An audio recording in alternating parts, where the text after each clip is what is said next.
Social media and online applications. How do we use them to our advantage and avoid the pitfalls as individuals and as businesses? Today I'm speaking with Luba, who is online advertising expert. Let's hear out what she has to say. Luba, I'm excited to see you today at the Interesting Times podcast. Welcome. Thank you, Elena. I'm really happy to be here today. So we'll speak about social media. And my first question is, what challenges do you observe in the use of online applications and social media today? Well, I would say we're living in a digital era. I don't have to explain, to make a drawing about this. But what we observe today, that people are not always open to it. They're a little bit frightened, or there are lots of critics as well, like GDPR, cookie policies, stuff like that. But today I would rather discuss the opportunities that social media and online applications bring us, and actually how to make it to your benefit instead of taking this distance, from everything which is digital. Perfect. So then let's talk about the benefits. Can you share what are the benefits of using social media from the personal point of view? Well, I would say it gives different opportunities, and it depends on what are you looking for. In social media particularly, each platform has its own functions, depending on, are you looking for inspiration? Are you looking to come in contact with your friends? Are you looking for maybe new contacts? I mean, you have social media, but you have also applications, digital applications with different functionalities. And so they're all made to make our life easier at the end of the day. And I would say, especially during this COVID period, it has become also more and more important in the sense that digital applications like Zoom, or Teams, they helped us to stay in contact. Even grandparents learned how to use it in order to be in contact with their grandchildren. So I think generally people would have to see this online world out there as a world of possibilities and not as threats, You're bringing up a very important point that, the digital world is becoming as crucial as the physical one. And in order to use it to our own benefit, we should show curiosity, we should learn how it works, we should be aware, and that will allow us to focus on the good points and to protect ourselves and our children. And probably we should get used to the fact that the digital is the new norm, and we should be okay with showing part of ourselves in the digital world to once again use it for our advantage, correct? Yeah, exactly. And that's why we are talking about this social media responsibility. You have social responsibility, but we have the social media responsibility as well, because it's there and we need to use it in a good way. That's how would I summarize it, yeah. Perfect. So now that we've looked at the personal tips, let's talk about businesses. Why should businesses use social media? Again, social media and online applications, because the world of digital applications and online possibilities is really very, very wide. You have very modern companies. They are kind of industry leaders, you can learn from them. Then there are companies who are in transition period. They want to go, step forward with their digitalization, but of course it needs time. It's also a mental click that they have to make. It's not always easy. And there is also this mentality of doing businesses in old-fashioned ways. Just because it worked, it always worked, and you have a certain sales culture, and it's really difficult to come in and at once change everything. I think it has to go step by step. Start with a checklist. The company needs maybe a website, you know, to tell the world about who you are. The website has to be functional and mobile. And why? Because I think the first time people come in touch with your company will be through looking up through their smartphone. Even if it's in a B2B environment, you know, it will be more over 60%. It will be for sure people who Googled you probably. They came in touch with your website. Oh, they found you interesting. If it's a buyer or potential client, he will get back to his office and he will Google you again on his desktop, and there he will, you know, make some profound research. But the first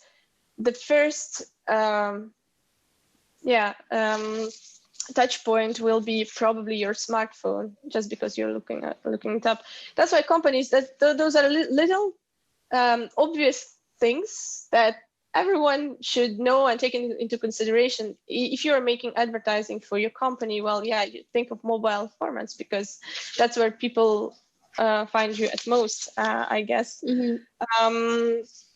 Also, it's important to know what each advertising platform can offer, you know. We have different kind of products and ways of communication on online channels. We have Google, YouTube, which is part of Google. It's also important to understand that those two belong together, because it makes towards expectations and campaigns. You can also, you know, if you know how it works and that it's keyword based, it helps you to define what type of information you can put there. Then you have, for example, Facebook with different placements as Instagram and their other placements, where you can work more about demographics and interests, but you cannot target people on based on keywords, the products that they're looking for. It's different type of targeting. So you have to see like what type of message, how you customize your message and who you will be able to reach there. There is also really lots of possibilities of banner campaigns on relevant websites as well. It goes usually through media buyers and through bigger really media partners. Maybe it's more interesting to find your clients there and to be aware of that as an extra channel than focusing on Facebook and Instagram just because everyone is using these channels. Also, if your company producing, for instance, cycling equipment or running shoes or whatsoever, you should be on Strava. Strava is social media for sport people, you know, it's really made for it. That's an important channel and you have to be aware that that exists. There are also possibilities to advertise on dating apps like Tinder, you know, and it's also a possibility. You have to know that possibility exists. You need to know your business and you need to know the world of possibilities. Even if you don't know how it works in detail, you have agencies and specialists for that, you know.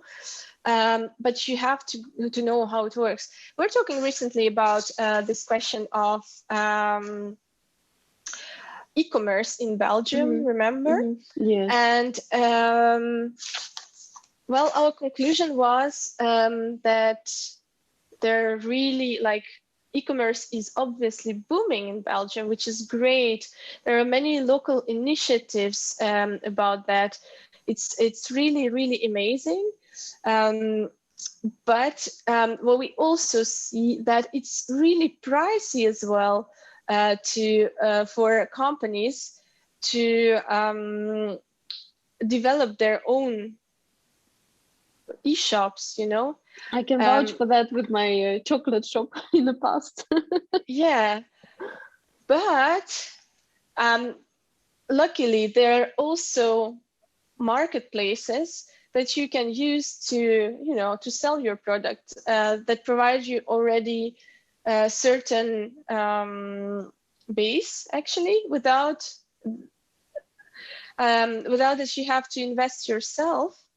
And I think that it's a way, just knowing that there is something there. There is also tools like Shopify, for example, that enables you also to build a certain backend of your website that you don't have to develop yourself, but it's already there. Just like you have to pay your yearly price for it.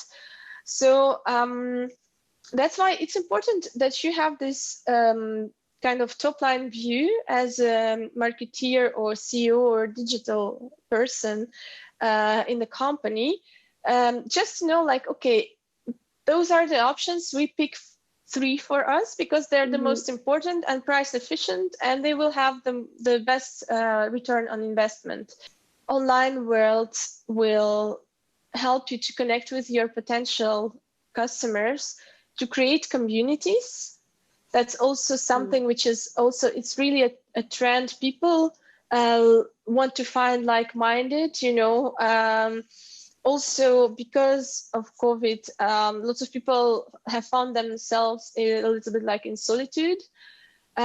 So communities help to connect, and you need to find where your communities are. It's not only for commercial companies, it's also for public services, you know. I've noticed over the past year really like some examples of applications, but also from advertising campaigns who were organized by the cities, different cities, for example, to promote their, you know, cultural activities and stuff like that, to make people come outside. I really loved, for example, Ostende was the first town, the first city to come up with a TikTok tour. And the TikTok tour, they made a few installations in the city, and it was outside. So you could, you know, come and visit outside. And they partnered with a few influencers who have a huge reach among young people, which is really good because it attracts this, you know, young public, not only people who would maybe go to, you know, to fancy restaurants or stuff like that, but really who come and visit their city, who will grab a coffee, have a waffle, you know, very casual young visitors. So they did really great campaign about that. So TikTok Ostende, even this hashtag on TikTok, it's booming thanks to this campaign. Then we had other cities who followed. Yeah, we had another city, Knokke also. They have, they made, it's really super, super cool, a bicycle ride on Strava in the shape of heart. So you can really, and you can download this route, you know, and you can go and cycle around, and it's at the seaside, and the perfect thing to do like a couple, you know. It's really lovely, and they thought about it, and it's this way of, you know, having fun, making it creative. Also, like there is for cities, there is this application which is called Hopler. It's for neighborhoods, so you can create your it's an app, and you create your neighborhood. It's like Facebook for neighbors, you know. But then what is really cool in that app, you can ask someone to, I don't know, look after your cat, or find a babysit, or if you have some old stuff to give, you can also put it there. Or Okay. and cities are starting to communicate there as well about local markets, about the work, construction on the road that they will have and stuff like that. And that's really, this is the way to show this evolution, you know. It's these applications are free for use, they are there. It's a matter of creativity of your marketing manager, who will who is open to this type of advertising and communication, and who is eager to try out. And also in social media and online advertising, the key to success is to fail fast. If something doesn't work, I mean, it's not like printed campaign, like you know, in folders and stuff like that. No, that's the past. You can adapt really easily to trends. It's just like adapting the message and the visual, you know. It's a fast way to communicate, and if you do it in a smart way, you can really achieve a great success. I think it's really important to take it into consideration. I would also say, maybe from the point of businesses, what a pitfall can be as well, that Yes, please do. when people are thinking of a new like brand activation, you know, they want to launch a new product or promote something like new service. And they start thinking in an old-fashioned way, like, okay, we'll do probably some folders and catalogs. We'll do some, I don't know, bannering, street bannering, stuff like that. You know, and then they think, oh yeah, there are also online channels, so probably let's do something there based on the campaign that we already have. But what you forget, again, that's the fact that the online mechanics, they probably work differently. So maybe if you think that digital touchpoints are important for you, start thinking about these digital touchpoints first, and what you're going to do there for your community to connect dots, you know, to how will you activate your brand there in the first place. And then you can make some derivatives, you know, that will go on the street. So that's something which is also which we also really observe and see. So I would say, Luba, this is exciting. It looks like social media is becoming a way to bring people together, and also because of the pandemic is becoming a way to create new experiences, right? Because the things we can do in the pandemic are quite limited, but social media is creating a new ways for us to connect digitally and also physically outside. And businesses, they should use these opportunities to target the audiences they need through the specific online applications or platforms that are relevant for them. And can you recommend which websites could companies use to stay up to date with digital innovation in Belgium and abroad? Yeah, let me think. So there are different websites, international or national.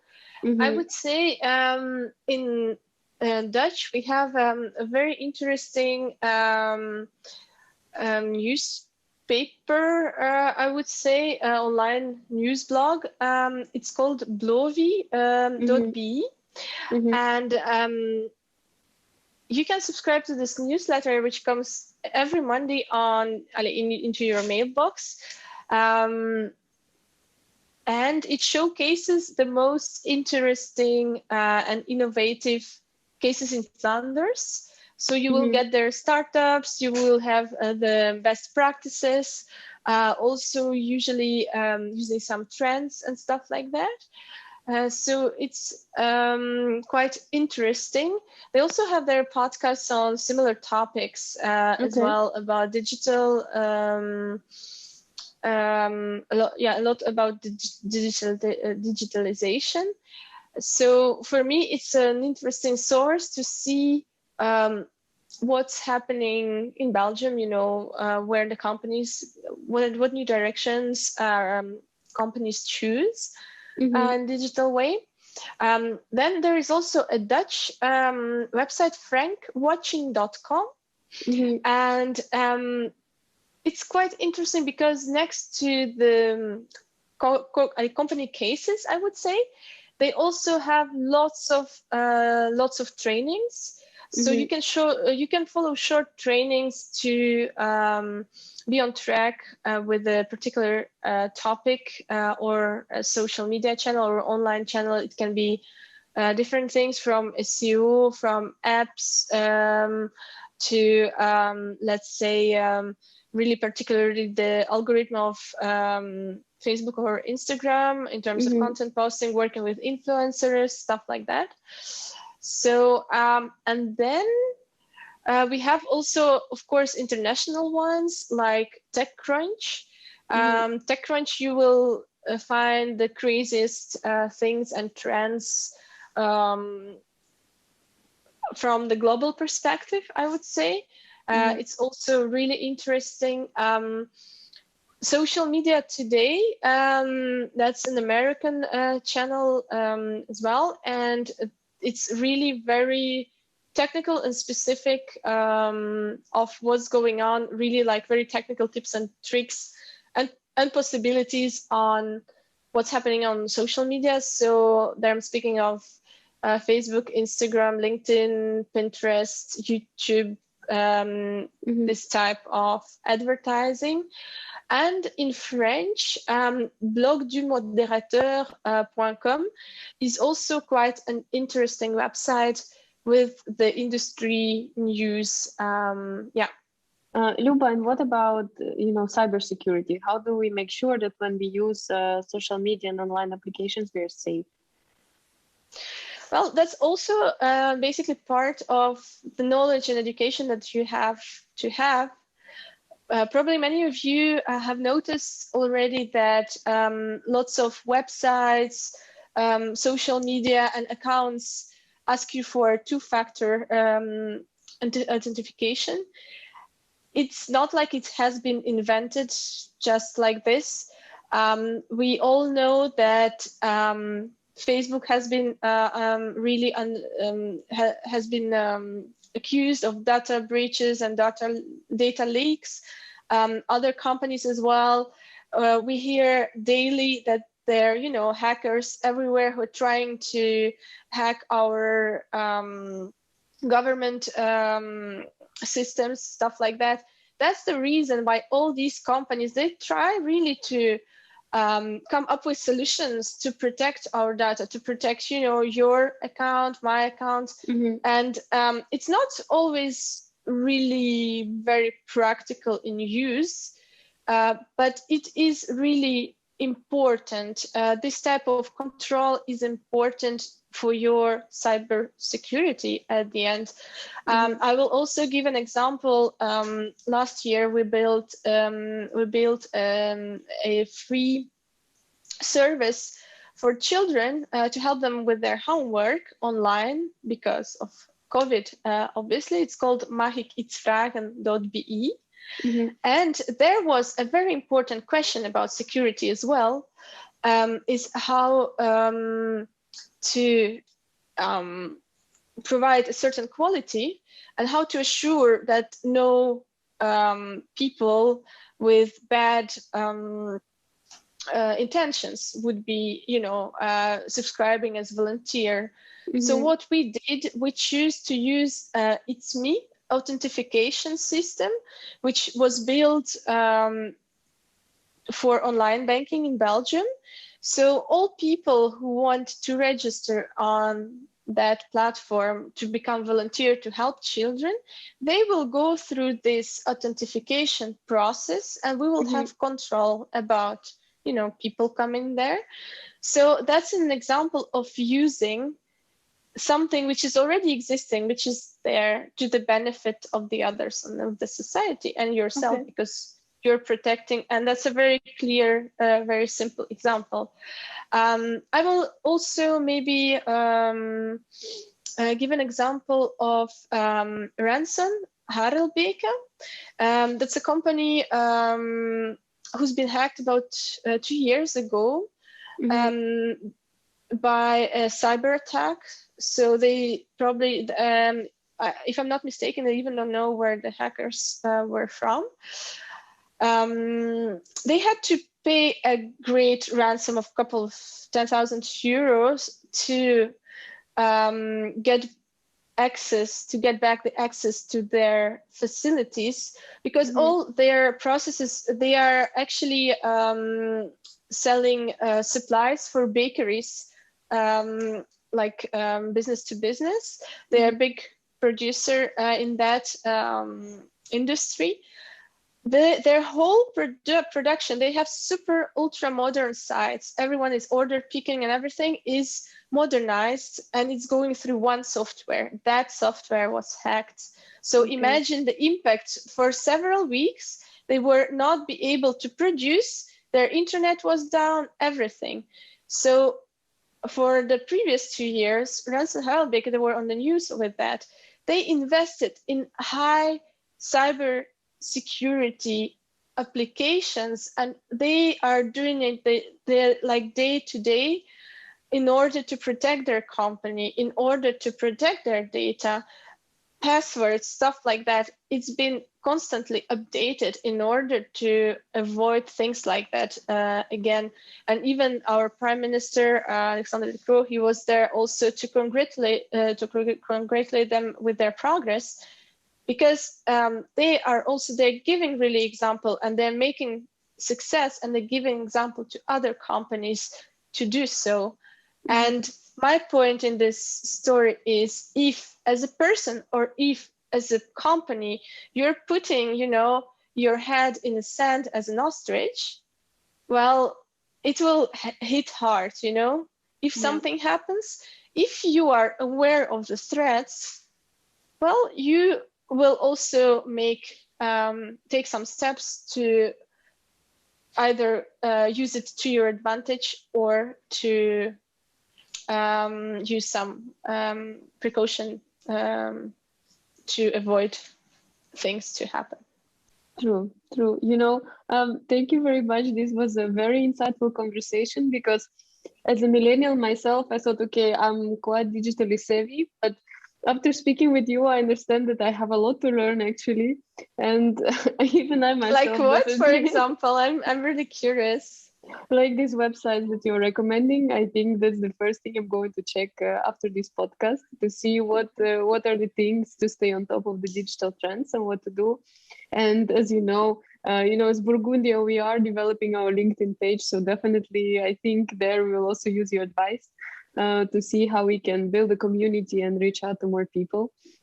And I'm sure that to those who are listening to this podcast episode, whether as an individual or as a business, there will be lots of valuable advice on how to approach social media and online applications, how to learn how they work, and how to use them to your benefit depending on what your goals are. So I want to thank you very much for speaking with me today and sharing all this wisdom. And I'm looking forward to speak with you soon again. Thank you, Elena. Have a nice day. Bye-bye.